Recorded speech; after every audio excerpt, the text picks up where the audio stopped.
I'd like to say good morning, good afternoon, good evening, wherever you may be. Welcome to our session for IFLA IFLA section on education and training. I'm Kendra Albright, and I'm the chair of the section on education and training for IFLA. And before we begin today, I just want to give you a brief overview of what the section on education and training does, and just a few housekeeping details before we get started. So the International Federation of Library Associations and Institutions, that's IFLA, is the leading international body that represents the interests of library and information services and their users.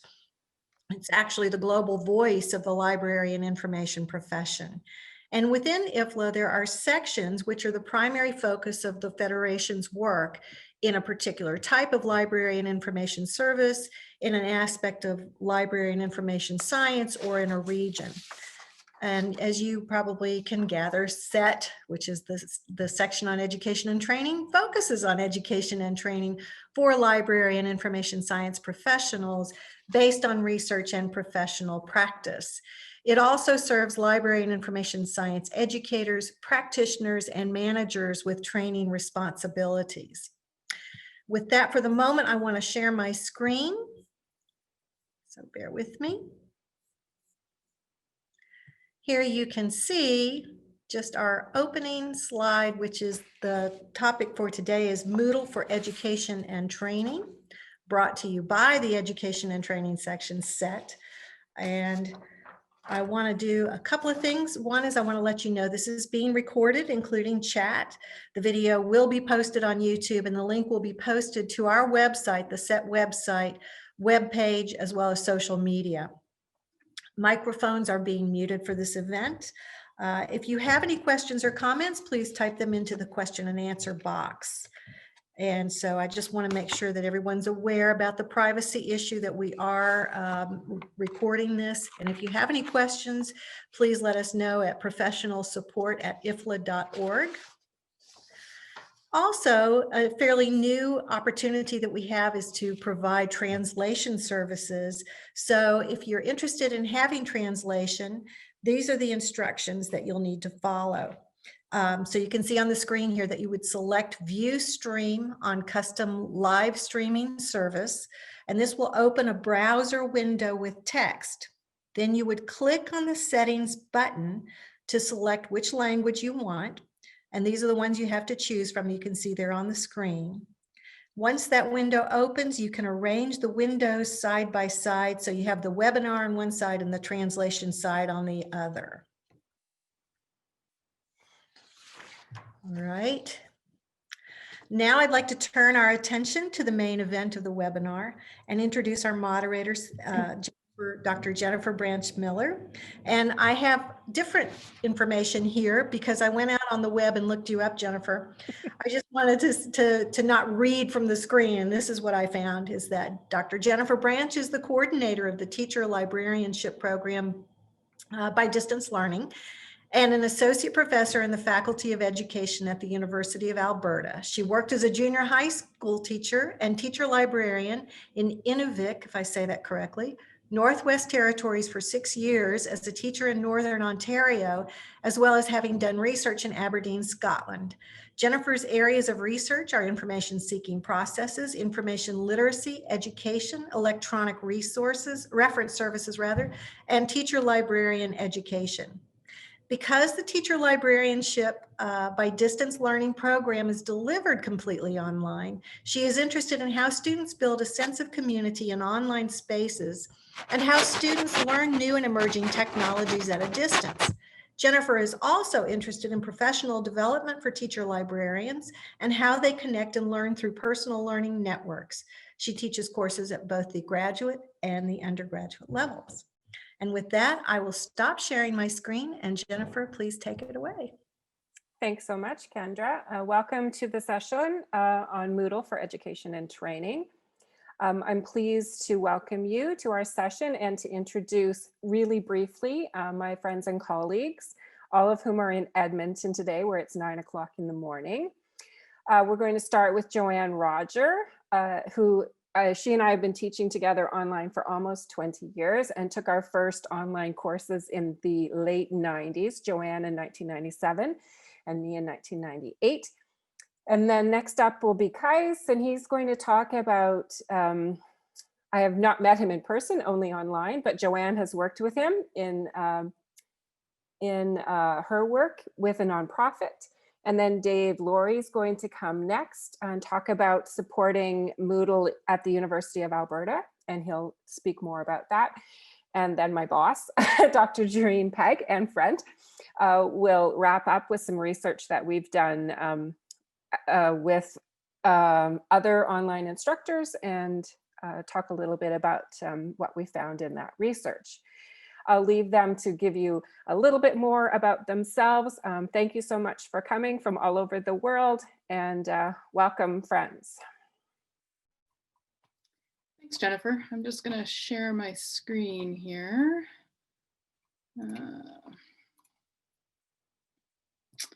All right, I'm hoping everybody can see that. And I'm just going to click on that again. There we go. These things never work quite as well when you're doing it live as when you practice. So thanks for inviting me to present today, Jennifer, and nice to virtually see my friends and colleagues from Edmonton, from all of our home offices, and nice to see all of you who are attending today. As Jennifer said, my name is Joanne Rodger. I have been working in a variety of settings over the last number of years, and working in the online teaching space for about 20 years.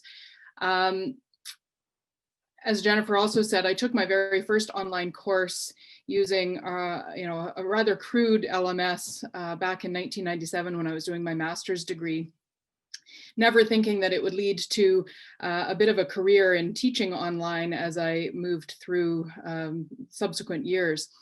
I've been working as a teacher, as a post-secondary instructor, as a librarian, as a manager.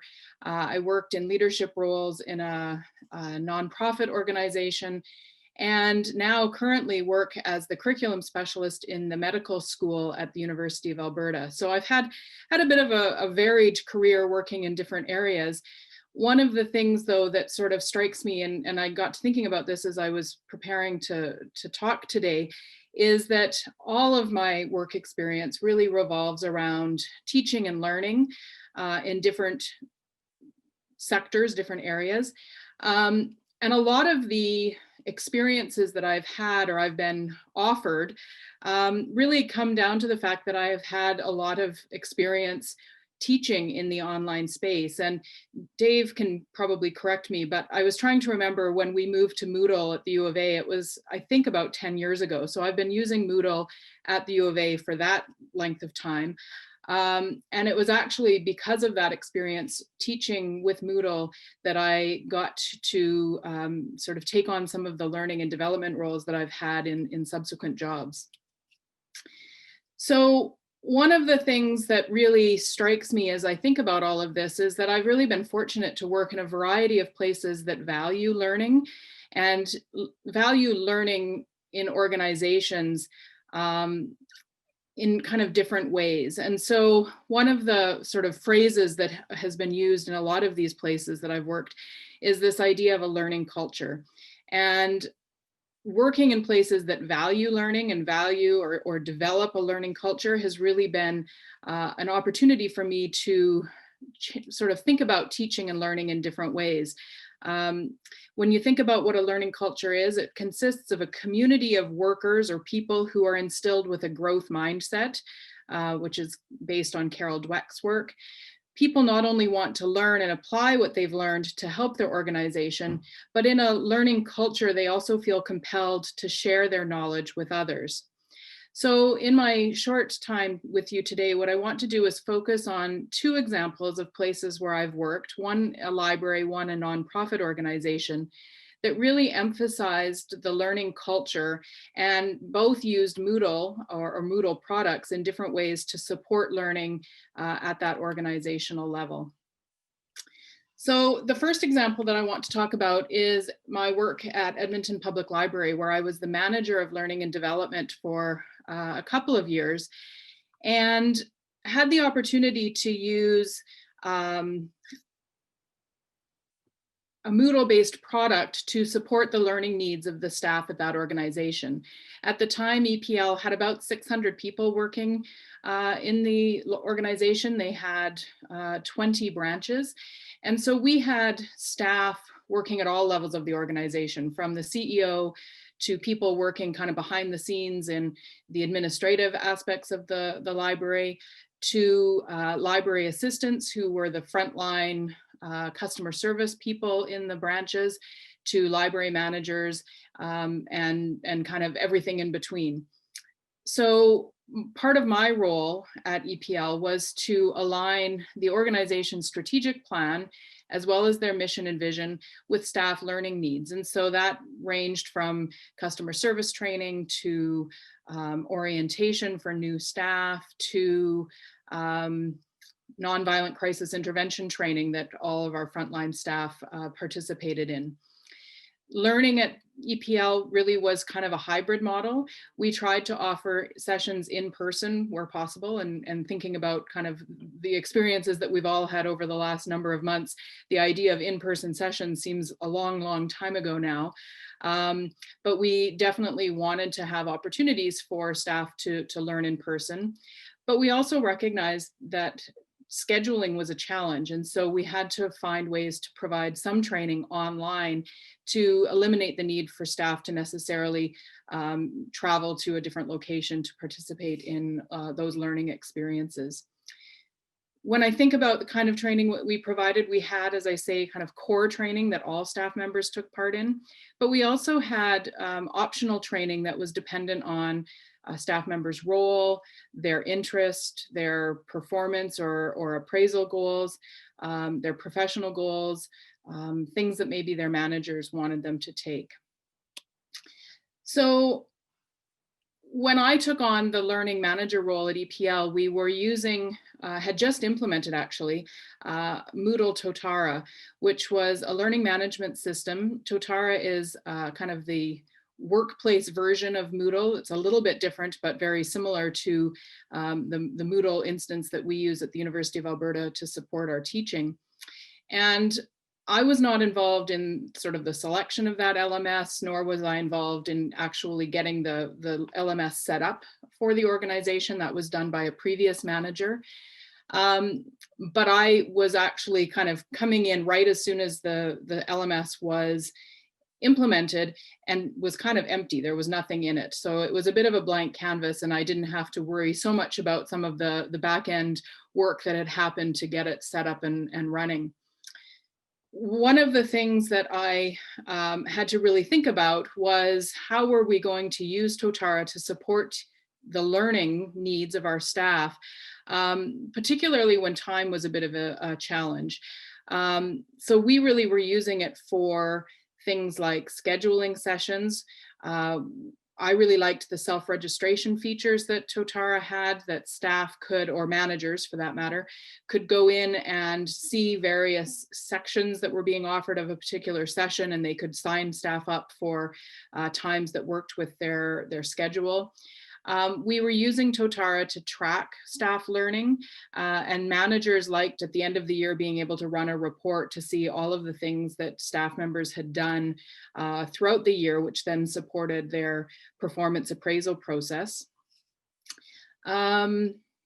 We were not quite there, but we were looking at using Totara to track badges for staff, so that there was a way of sort of displaying the learning that staff members had done. And again, we hadn't quite gotten there when I was still the learning manager, but Totara had the possibility or the potential to integrate staff members' learning plans with their annual performance reports or performance management goals. And so again, that integration was really important and really nice. one of the things that I was trying to do is use Totara for asynchronous learning opportunities for staff members. So I used it as a place to share links to webinars or recorded sessions. I had a section on there, for example, for TED Talks that staff members might find useful as they related to their positions. The feedback that I got about that was that it worked really well for that kind of curating of self-study options. But I think for most of us who work in libraries, we know that time is a bit of a challenge, as I said at the beginning, and finding time for staff members during work hours to access those videos and actually have an opportunity to talk to their staff member, or to their colleagues rather, about those videos that they were watching was a bit of a challenge. And then finally, we used Totara for various tracking and reporting features that I used for my learning and development role, but we also used at higher levels of the administration to sort of see what kinds of learning staff had done over the course of a year. So that was one example of how we used a Moodle-based system for workplace learning. The other example that I just want to quickly share with you, and I know I'm kind of running out of time here, but is in another role that I had where I was working at Ronald McDonald House Charities here in Edmonton. And Ronald McDonald House is an organization worldwide that provides support for families who have sick children who have to live away from home while their children receive treatment in local hospitals. So I actually got my job at Ronald McDonald House because of the learning role that I had at Edmonton Public Libraries, and was hired to kind of create that similar learning environment within the organization. The interesting sort of difference here was that although we had a much smaller number of staff members, we had a really big volunteer sector. And so part of my role was to figure out how to provide learning opportunities and training for staff, but also for our volunteers. And we had about 1,000 volunteers that needed to receive training in different areas. So in this case, it was a lot of asynchronous sessions. It was a lot of online sessions because volunteers weren't necessarily all coming into the building at the same time. And access for our volunteers really needed to be easy and available for people accessing these materials offsite from their own homes. And this is where we were able to partner with Oohoo, and Kais is going to speak next, and you'll hear a little bit more about Oohoo from him. But through a kind of a strange series of introductions and coincidences, Ronald McDonald House got connected to Oohoo and was able to implement this Moodle-based LMS for Ronald McDonald House. Unfortunately, I didn't stay at Ronald McDonald House all that long, and so some of the ideas that I had for further implementation and development never came to fruition. But Oohoo really worked very well for us because it gave us an opportunity to, again, curate learning content. I used it to provide links to webinars and other training, not things that I was developing necessarily, but other things that we found that might be value added for our staff members and for our volunteers. And it worked really well to make training available for our volunteers. So again, I just want to share one quick example of what I did, what we did that worked really well, which had to do with integrating into Oohoo a required online module for staff and volunteers who were going to provide tours of the house. So as you can probably imagine, when we had potential funders or donors coming in, we gave them a tour of the house, and there were certain places that we would stop and a bit of a script that we would use to show them around. And we really wanted to standardize that experience. And so we needed to provide some training, particularly to our volunteers who were going to do that for us. And so using the LMS worked very, very well to provide access to the training. We could track those people who had completed the training. We had that ability to make it available, and people could do it on their own time. And it just was kind of a bit of a value added, and it made our lives as staff members a lot easier so that volunteers could just take it on and learn at their own pace. So that's one kind of minor example of how we were able to use the LMS to really support staff training and development in that nonprofit organization. I'm going to just end there. I will happily take questions in the chat throughout the rest of this hour, but if you have other questions, feel free to contact me.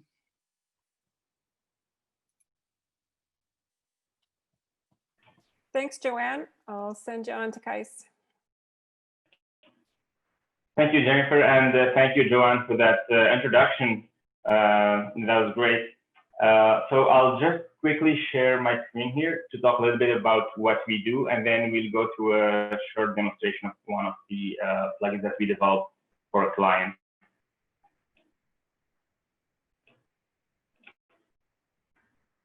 So my name is Kais, and I'm Director of Operations at Oohoo IT Services.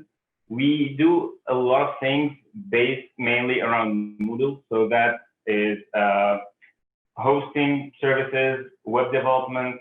When I say web development, it could be websites unrelated to Moodle, or also plugins that will work on top of Moodle, or integration between Moodle and certain third-party websites that are supposed to interact with Moodle, like WordPress that are related to your organization, or student information system, databases of your users that are supposed to interact and take data from Moodle and send it the other way around too. We also provide support, training, and everything really related to Moodle. So the way we want to use Moodle is as a framework, because a lot of the times we talk with clients and they express certain needs that are not available with by default with Moodle. So what we do is we sit down with the client, we ask them what they want and how they want it to work, and then we try to find a solution to tailor Moodle to their needs.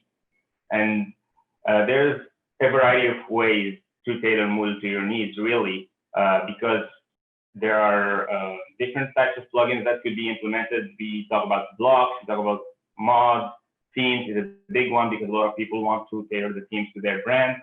There are local plugins that you could pretty much do whatever you want with, unlike blocks and mods who are supposed to sit in a special place and act in a certain way. And so one of our big policies is when we do these customizations and when we develop these plugins, we do not touch the core of Moodle. And the reason is there are a lot of things that can go bad with doing that. The first and most simplest example is when you upgrade Moodle to the next version, certain things may break because the core can change, and if it's not upgraded properly by the standard channel, which is the new Moodle version that comes out every 6 months, then your Moodle will have certain functions that won't work anymore or will worse, corrupt your data. And we don't want that. So when we develop our plugins, we never touch the Moodle core. So the plugins are actually sitting on top of Moodle and they're interacting with Moodle as if it was a framework. That's why the name of the presentation is Moodle as Framework.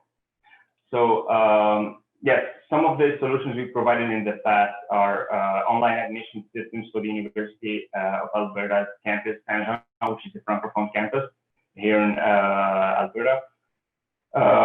We also provided a customizable trigger-based notification system, and it's basically a block that sits in your course, and it will allow you to send or program notifications to be sent based on your activities. If they are due in a certain date and the users haven't finished them, completed them, then a notification would go out and say, please finish your assignment or your exam.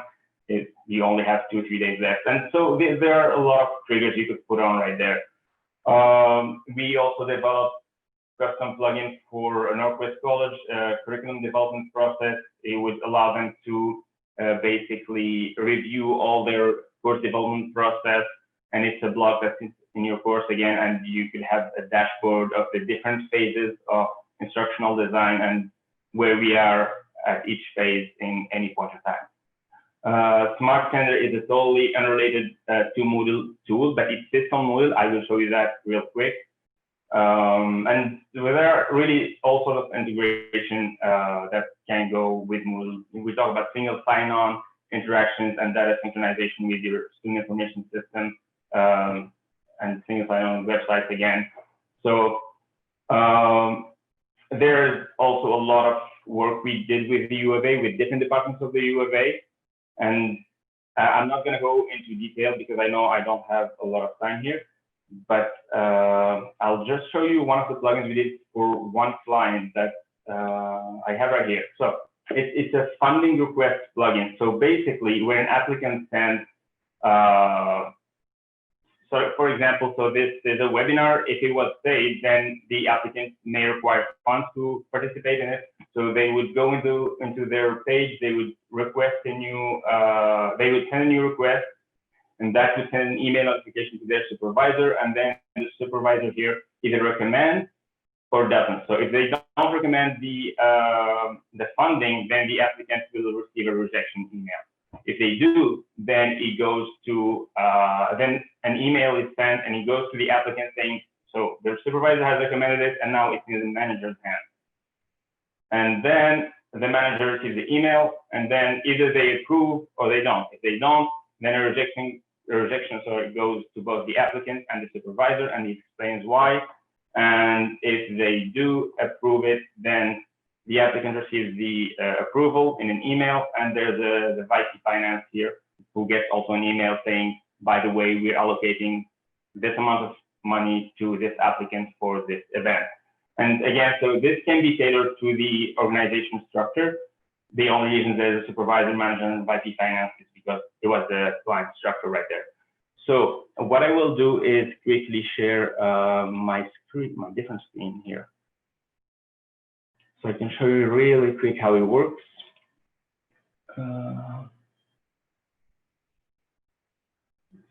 Okay.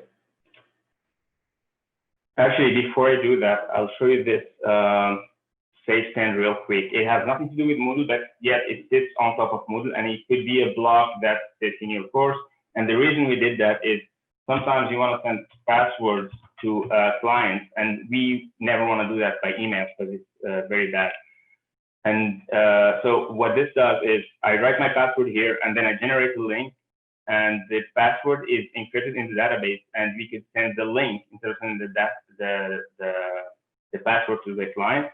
And then when the client receives this link, they go here and they see that they need to click on it to actually see the password. So when they do that, it's just here, right? So let's say their email was hacked and then somebody gets access to that email. So what they do is they go to that email again, they try to display the message, but it's gone because it's visible only one time. So that way we know it's either the client has seen it or there has been a big problem.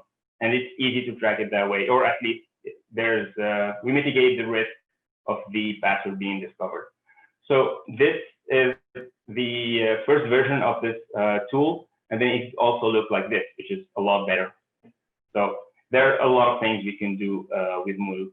So I'll just go back to the request funding plugin, and so I have my applicant here, which is Dr. Staff, and they could go to their plugin here, and what they would do is add a request, and then there are a lot of fields to fill right here, and I'll just pick a supervisor here. You could have many, so I'll just pick the product supervisor, and then the unit could be anything really. These are all customizable fields that the manager or the administrator of Moodle could change and adapt to their structure. So we call it event 101, and the location would be in Paris, for example. Yeah, it could be really anything. Here, this is better. Pick a date, and why do we want to be here? Because it's a great event, and we will share with the team. And then we need approval by the 15th. And then you're going to say that we need 500 for the airfare, 200 for registration, 300 for accommodation, and 124 We're not meals. seeing what you're sharing right now. We're just seeing Sorry? something I'm seeing, yeah. Oh, what is it that you're seeing? Just the Oohoo main page, it looks like. Oh, well, thank you. Let me just fix that.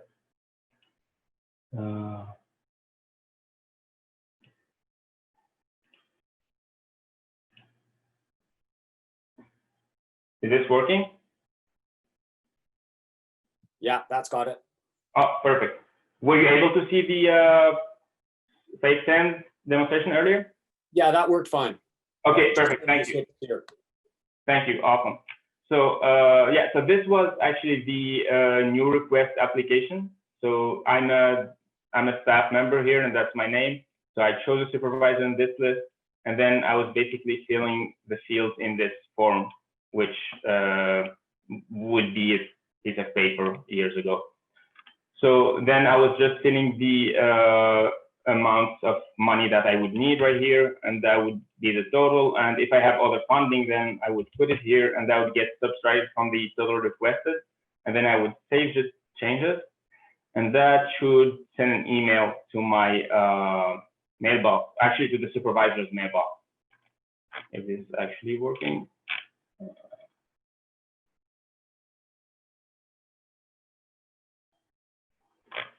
What's happening here?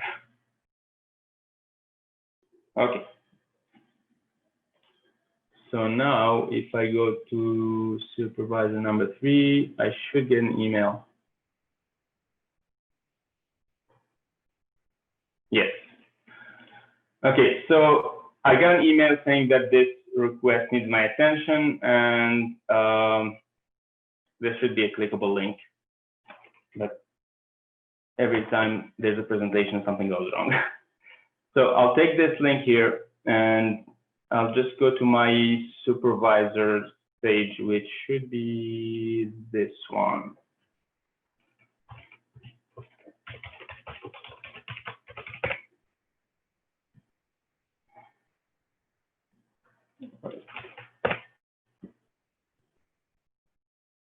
So now I'm in that request that's been sent. This is the learning manager or the manager section. So it's grayed out. I don't have access to it.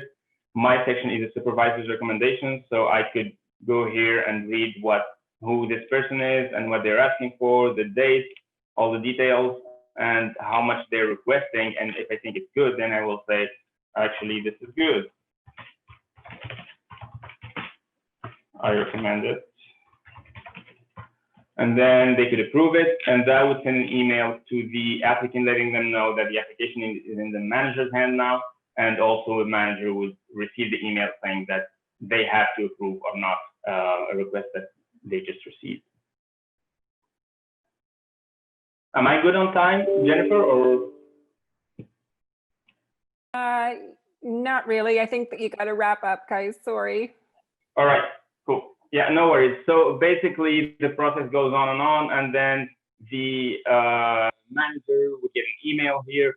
They would probably do the same thing and approve, and then that would send an email to the VP Finance here saying that X amount of money will go out, and then another email would go to the staff person saying that their application has been approved. And that would pretty much do it for me. Thank you, everyone. And if you have any questions, feel free to reach out to me by email or after, well, I mean, in the chat or after this by email or even on LinkedIn. Thank you.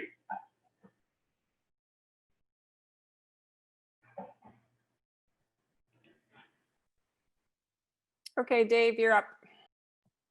Great, thanks, Jen, and thanks, Kais. Just going to share my screen here.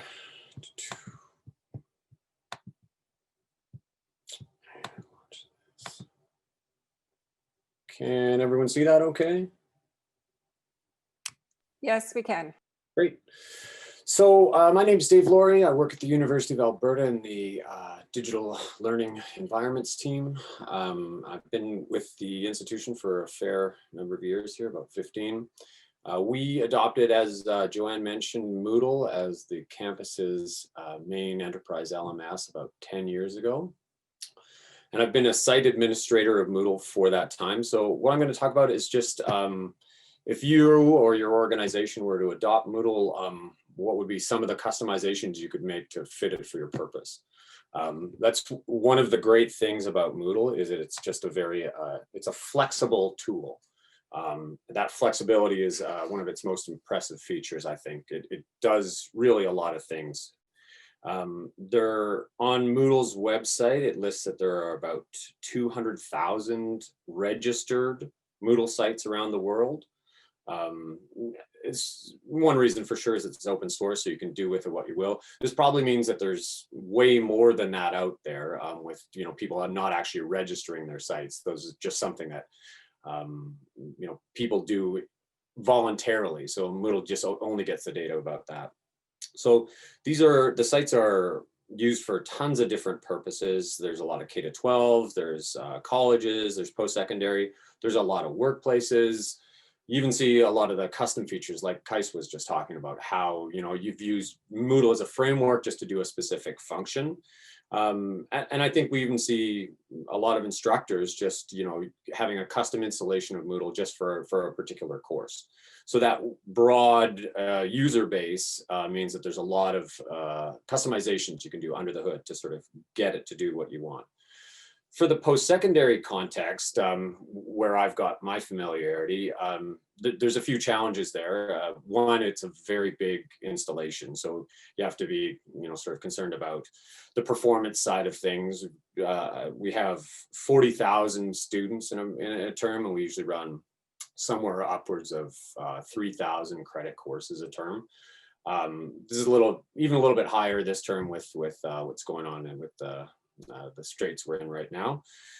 And it means it's a very busy website. So our Moodle site, I just looked at the stats last night, we've had over 750,000 user sessions in the last 7 days.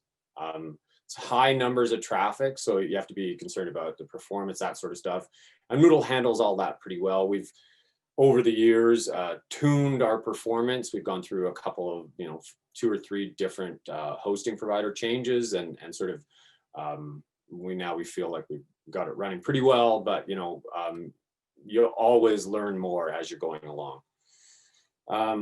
As an enterprise system, it is a controlled environment. We only want certain people to have access, and so we rely on a bunch of the other systems, the IT systems at our university, to make that happen. So we rely on identity and access management. People have accounts that are created in the SIS, the Student Information System.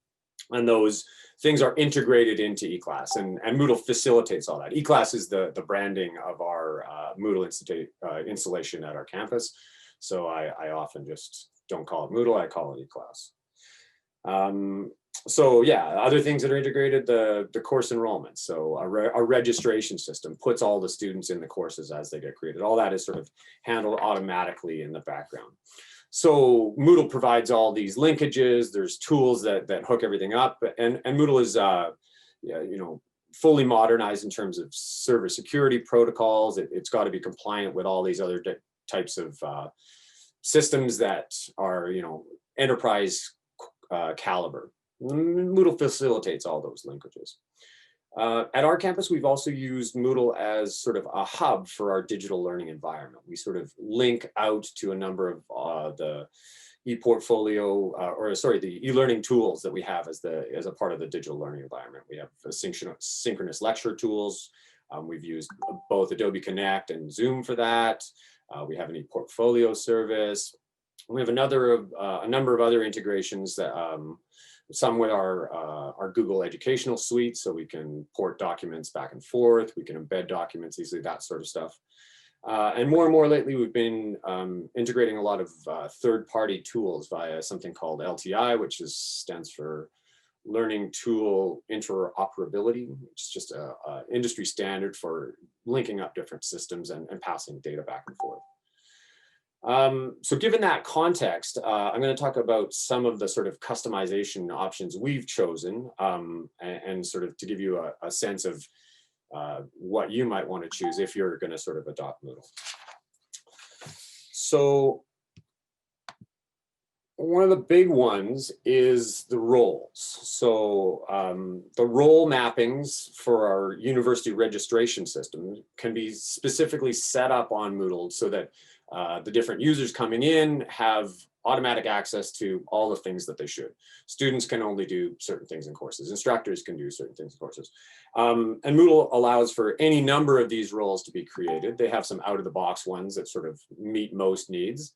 And then you can sort of drill down to a very, very fine level to actually control what people can do. So almost every one of the actions that you can take on the site is tied to a capability in the system.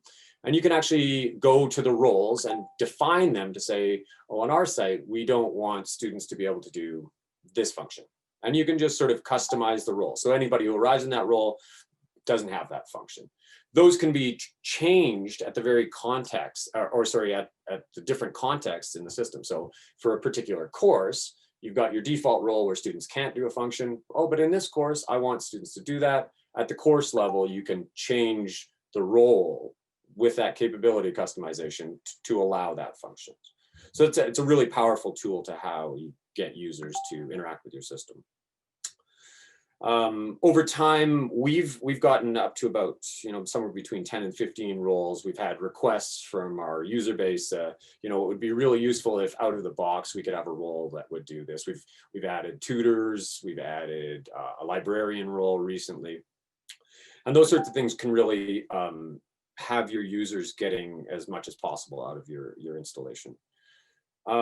Another area where we've spent a fair bit of operational work is organization of our courses. So there's courses on the system. The courses can be added in categories. So what we've done is sort of set up a nested system of categories that maps to our university's hierarchy. So we have a faculty that's got a department, and then we fill up that department sort of bucket in the system with a bunch of courses.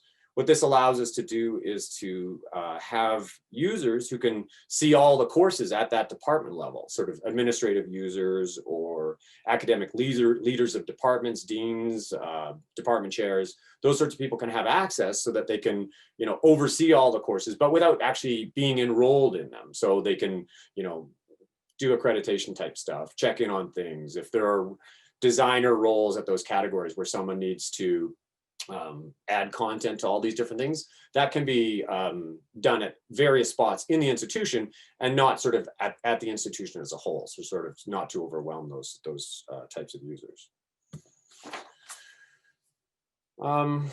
So the last couple things I'm going to talk about, they're not really about setup, but they're more about all the other customization options you can choose with your LMS. So beyond the core features of Moodle, there's a wide range of plugins you can add on top. That was what Kais was talking about a bit, about doing development that are just sort of sit on top of the Moodle core code. There's a Moodle plugin directory that has over sort of around 2,000 different plugins that you can add. And those are just the ones that are sort of approved by Moodle. There are ones out there that aren't. The ones approved by Moodle sort of meet certain standards. That means they keep in line with the sort of upgrade timelines and that sort of stuff. And these can add a ton of useful functionality to your site. We've got quite a fair number of custom plugins. They're not maintained by Moodle Central. They're maintained by individuals in the community. That's part of the open source ethos. So that can be a double-edged sword. It means sometimes you don't get upgrades or on your own schedule. You don't get bug fixes in a timely way. So it's just sort of one of the costs you have to evaluate when you're thinking, oh, this is great functionality.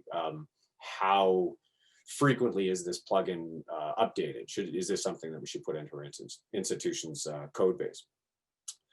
And the other part of that is that the tie-in is that Kais mentioned before, Moodle upgrades are valuable. The Moodle core product has improved immensely over the past 10 years, and the trajectory for it to do so is there. It's a vibrant company, I'm really impressed with sort of the direction they're taking in terms of using the tool as a framework and building off the top of it. And they're making steady improvements over time and have done so for the last number of years. You don't want to put your installation of Moodle into a spot where it's difficult to get all that valuable new development that Moodle is doing. So you don't want to make core code customizations. You do plugin developments. When we started that, our institution about 10 years ago made the switch. Going to open source, one of the selling points was, this is open source. We can do with it what we will. We're not tied to the vendor timelines for releasing this particular feature set that some of our users really desire. So early on, we were sort of in a different camp there. Over time, and with learning about the costliness of upgrading, we're much more, we're cutting out our core mods that we made earlier on over time. Every upgrade cycle, we try to cut down on anything that's not required. We remove them.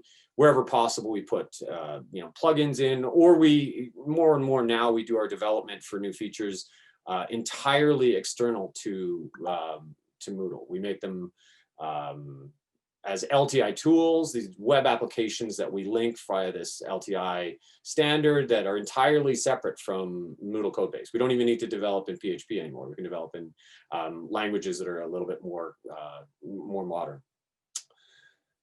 So the last thing I'm going to talk about is a bit about user support and how you might want to consider that. Some of the things that we've done for our installation with the number of users that we have and the size of our support team, we've tried to make this as self-serve as possible. Updating our documentation is an ongoing task. We think of our knowledge base as a living document. Updates are made, daily, I would say, especially through these times where more and more people are online and more people are using more and more in-depth features of the system. So our knowledge base currently sitting at somewhere over 600 articles, and it's a process. It's something you should consider when you're getting into this, that to devote time to. There are also a number of built-in tools that Moodle provides to help users, and you should leverage those as much as you can too. One that's really useful is something called user tours, where the first time a user hits a page, they get a sort of an overlay of the actual page that highlights the various features of the page. And these are fully customizable. Moodle sort of sets them out for all the major page types. And then you can come along and sort of customize the information that gets added in the various stops on the page. You click through, and those features you can reset anytime you want. If you're at a page, you're like, oh, I can't remember how to do this. You just click the user tour again, and it sort of cycles through this little list of the basic features of the page. Another customizable feature through Moodle is language. So there are language packs you can install. I'm not sure of the number, but there's a ton of them. Ours, we have both official languages of Canada, English and French in our site. This means you can switch the language for your course page, and all of the interface language will switch to French. All of those language strings, they're called, are customizable. So if you've got a spot in your installation where there's a bit of confusion, or you want to add clarity for your users, you can customize the language things throughout your installation. So this Dave, I'm sorry to interrupt. Dave, I'm sorry to interrupt, but I've got to get Jerine on before we wrap up. Thank you so much. There's lots of questions for you. So, and people okay, great. I'll pop into that Q&A. Thanks, Jerine. Everyone. Thank you.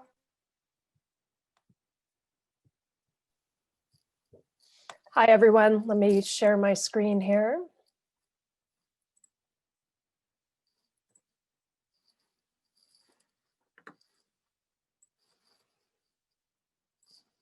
And can you see that? Sure can. All right. So first of all, I want to thank all of the previous presenters and IFLA for hosting this webinar. I'm a professor at the University of Alberta in the Faculty of Education. I've been using Moodle for approximately 20 years now for both teacher professional development and in university courses. What I'm going to share today will focus on the perspective of the instructor and their interactions with Moodle. So this presentation draws on research that I've conducted with my colleagues, Dr. Cardinal, Dr. Kim, and Dr. Branch-Mueller. So my colleagues and I engaged in a narrative inquiry into our experiences with teaching online graduate courses.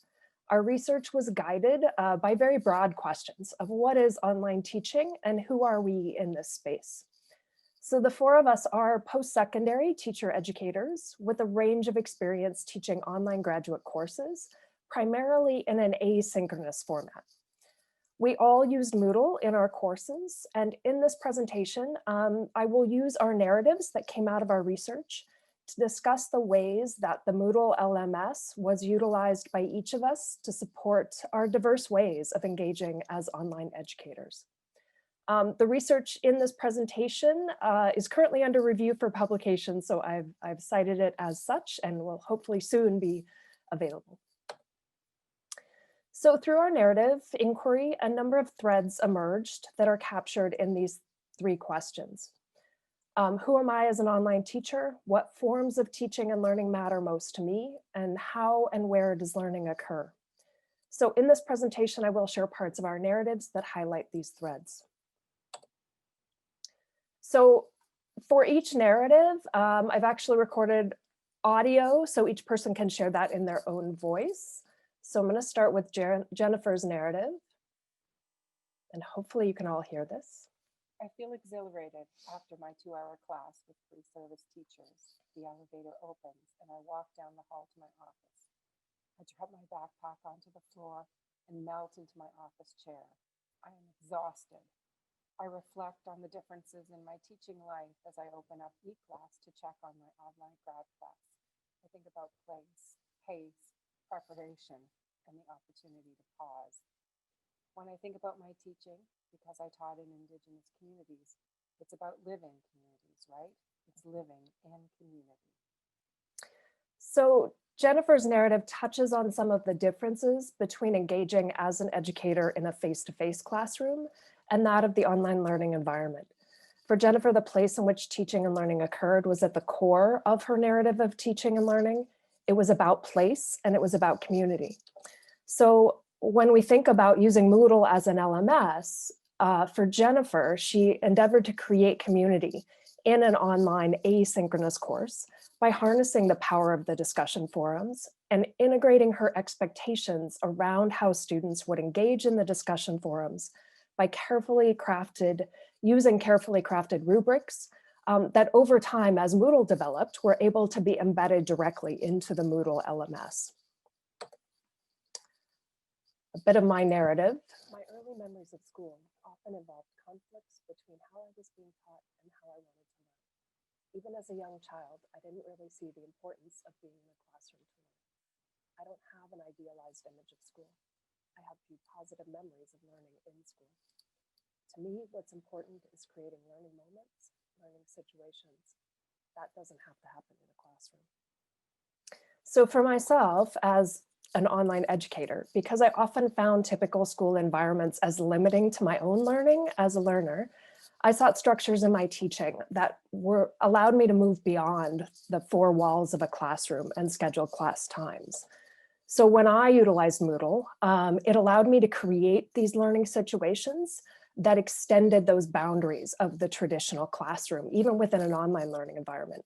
So the first example was actually in a face-to-face class when I used the Moodle apps, a database, to allow students to contribute to a joint education resource database that they could access outside of class, even once the class was over and they were in their practicum experiences. In the second example, I utilized other tools such as Google Sites to embed into the course that was developed as within that Moodle LMS. Once again, allowing the learning to move beyond the constraints of what we might think of as a classroom. Trudys narrative. I looked at the eClass page. Keep it simple. Organize eClass so that it makes sense. To tab or not to tab. Another box. All documents here. All assignments here. No, it looks confusing. Messy. I can't follow it. I want tabs and dates separate. One topic at a time, not to overwhelm. Logical order. Step 1, 2, 3. Is online teaching like that? Can it be? Steps 1, 2, 3. In this online space, I did not always feel fully human in my responses to students, but I realized that this is not the way that our souls had been living the experience. Instead, as our eyes met during our one and only face-to-face meeting, our souls said, "There you are." They knew me, I knew them. We hugged and said, "It is so good to see you face to face." And I would add, "and your whole body too."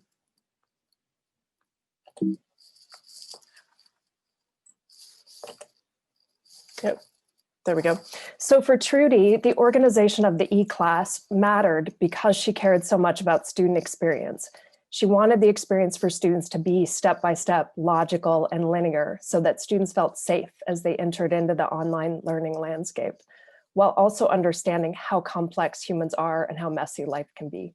The different ways that the Moodle LMS could be configured allowed her to create space for her to connect with students and for the things to unfold in more organic ways. And Mijang's. One day I was trying to help a student with his questions via email.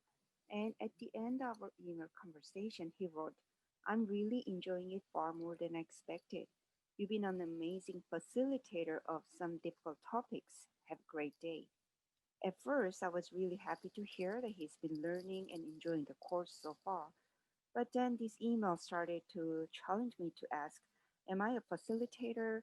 Who am I in this space and in this course? Facilitator, why am I not comfortable with this word facilitator? I'm still struggling to identify who am I in this online space and who I want to be.